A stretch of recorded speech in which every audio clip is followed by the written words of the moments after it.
भगवान शंकर का यदि आपको भक्त बनना है तो उसके लिए भीतर भाव लाना पड़ता है। भीतर भाव लाएंगे तो भक्त बन जाए। अगर हमारे दिल में, हमारे हृदय में भगवान के प्रति भाव ही नहीं है तो भक्त कैसे बने? आवाज नहीं जा रही, बाहर पंडाल हो गए।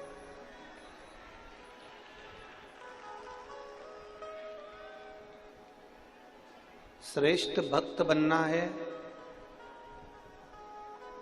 तो भीतर भाव को लाना पड़ेगा। अगर भाव नहीं होगा तो भक्त बनना भी बेकार। केवल कहने के भक्त नहीं बनना है हमको, केवल किसी ने कह दिया और हम भक्त बन गए ना। भाव तो उत्पन्न करो।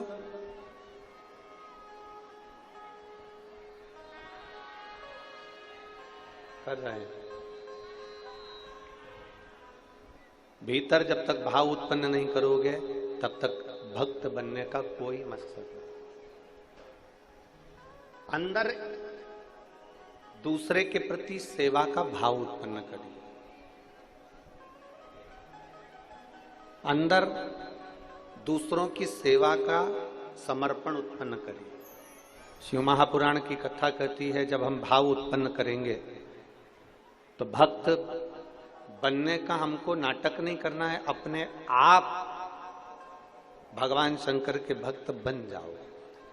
अपने आप बनोगे, आपको कोई बनाने वाला नहीं रहेगा। किसी की सेवा के प्रति भाव उत्पन्न करिए। आप लोग इतनी सारी संख्या में आए हो, पानी की बोतल दो दो लाए हो कि नहीं लाए हो? बोलो बोलो, जम के बोलो। आप जरा देखिएगा, लोग हमसे कहते हैं गुरुजी आपकी कथा में इतना सारा भीड़ इकट्ठा हो जाता है, क्या इन सबके मन में भाव है? क्या ये सब शंकर जी के भक्त हैं? जितने ये धूप में खड़े हैं, अपने अपने घर से चादर लाकर, साड़ियां लाकर, टांग कर, लोग अपने अपनी झोपड़ी बनाकर रोडों पर इधर उधर खड़े हुए हैं, मैदान में, ग्राउंड। लोग हमसे कहते हैं क्या इतने सारे भक्त आते हैं कथा में, क्या ये सब शिव भक्त हैं? क्या इनके अंदर भाव है?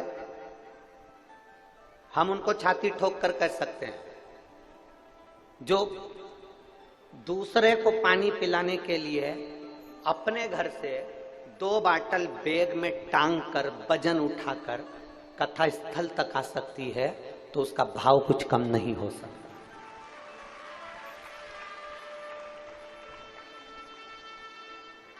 उसका भाव कम नहीं हो सकता। उसके भाव में कोई कमी नहीं हो सकती। उसका भाव कभी गलत नहीं हो सकता। ये मेरी जितनी जीजियां बैठी हैं ना, जितनी माताएं बैठी है, जितने मेरे जीजा बैठे हैं, मेरी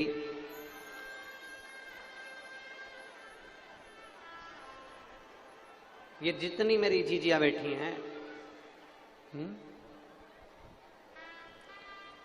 जितनी मेरी जीजियां बैठी है, इनसे कोई कह दे कि तुम 2 बैग उठाकर, 4 बैग उठाकर चलना, 3 बैग उठाकर चलना, या किसी के लिए कुछ लेकर चलना, वहां जाकर देना है, नहीं। केवल एक शिव महापुराण की कथा एक ऐसी है जिसमें इनका भाव झलकता भी है और भगवान की भक्ति इनके हृदय में समाहित भी होती है।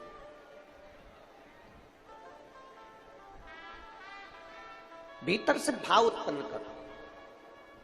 वो फिर निवेदन करेंगे। शंकर जी के मंदिर में जाओ ना, शिव जी के मंदिर में अगर जाओ, या शंकर जी के शिवालय में जाओ, या एक लोटा जल समर्पित करने के लिए जाओ, तो वहां जाने से पहले अपने भीतर भाव उत्पन्न करो।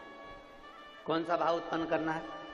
कि मैं अपने घर से जल लेकर जा रही हूं, मैं अपने घर से पानी लेकर जा रही हूं, मैं अपने घर से जल लेकर जा रही हूं, और वहां मैं भगवान देवादिदेव महादेव को जल समर्पित करूंगी, शिव जी को जल चढ़ाऊंगी, मंदिर में झाड़ू लगाऊंगी, पोछा लगाऊंगी, और भगवान देवादिदेव महादेव का श्रृंगार करूंगी।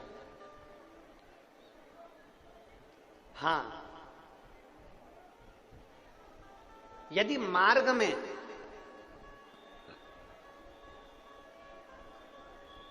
इस जल की भी जरूरत अगर भगवान महादेव से भी ज्यादा किसी जीव को पड़ जाए, संत एकनाथ जी, संत तुकाराम जी,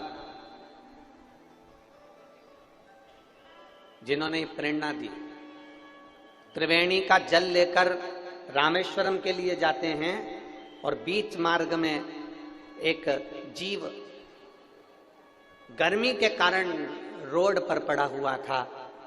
संत एकनाथ जी, संत तुकाराम जी उस जल को भगवान उस जीव को पिला देते हैं।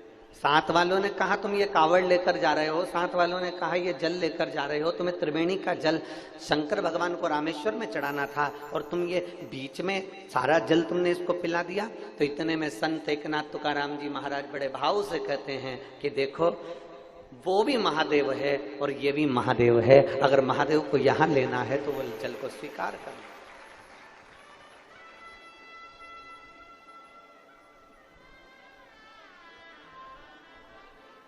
कल शाम का एक प्रसंग है। कल कोई कह रहा था गुरुजी आप 2 बाटल जल लाने का बोलते हो, 1 बाटल का क्यों नहीं कहते? हमने कहा वो 1 बाटल उसके खुद के काम की रहेगी, और अगर वो 2 बाटल जल लेकर आ रहा है ना तो उसके अंदर ये भाव है कि मैं दूसरे को पिलाने के लिए लेकर जा रही हूं। अगर हम दूसरे को समर्पण करने का भाव रखते हैं तो भोलेनाथ भी अपना सर्वस्व तुम्हें लुटाने का भाव अपने भीतर रखते हैं।